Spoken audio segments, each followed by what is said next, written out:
એક શ્રાવક બિકાનેરના દીવાનપદ પર શોભિત થયા, તે પાછળનું રહસ્ય. ધર્માનુરાગી ત્રિસ્તુતિક શ્રાવિકા પરિવાર. ધર્મલાભ. દેવગુરુની કૃપાથી શાતા વર્તે છે. આજે વાત જાણવી છે દાદા ગુરુદેવ રાજેન્દ્ર સુરેશ્વરજી મહારાજ સાહેબના અવનવા જીવનની.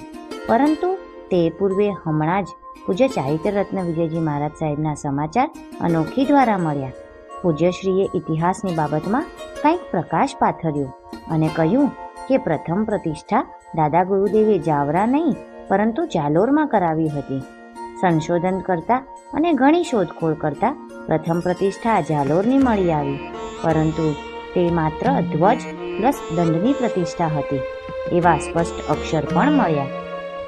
આથી જિનાલય જીર્ણોદ્ધાર પછી ધ્વજ અને કળશની પ્રતિષ્ઠા ગણવી હોય તો જાલોર કિલ્લો ગણી શકાય, અને વાસ્તવિક પ્રભુ પ્રતિષ્ઠા જાણવી હોય તો તે અંજન પ્લસ પ્રતિષ્ઠા જાવરાનગરની ગણી શકાય. તથા અંતિમ પ્રતિષ્ઠા મડાવદા ગામની જાણકારી મળી, જેમાં બડાવદા તથા મડાવદા બંને અલગ અલગ ગામો છે. તે જાણકારી એમપીમાં રહેલા આપણા સંઘના 12 વ્રતધારી યુવાનોની સંશોધન ટીમે શોધી આપી. અહીં શીખવા મળ્યું કે સંશોધન માત્ર શાસ્ત્રો અને પુસ્તકોથી નથી થતું, તેના માટે શોધખોળ અને ચિંતન પણ જરૂરી છે. આજે નવી જ વાત કરવી છે. હમણાં જ અધ્યયન પ્લસ સંશોધન અંતર્ગત રાજપૂતાનેકા ઇતિહાસનો બીજો ભાગ વાંચતા શાહમલજી કોચરજીની ઘટના વાંચવા મળી.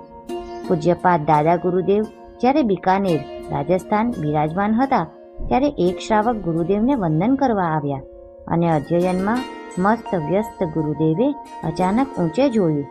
પેલા શ્રાવકભાઈ દેખાયા અને ગુરુદેવના મુખમાંથી સહજ શબ્દો નીકળ્યા, અરે દિવાન સાહેબ આવી ગયા.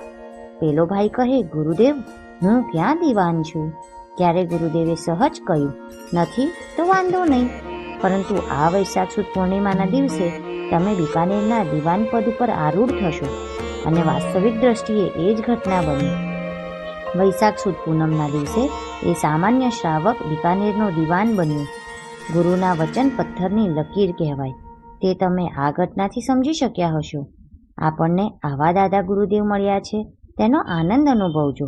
લિખિતન ગુરુ જયંત અંતેવાસી મુનિજીનાગમ રત્ન વિજયજી.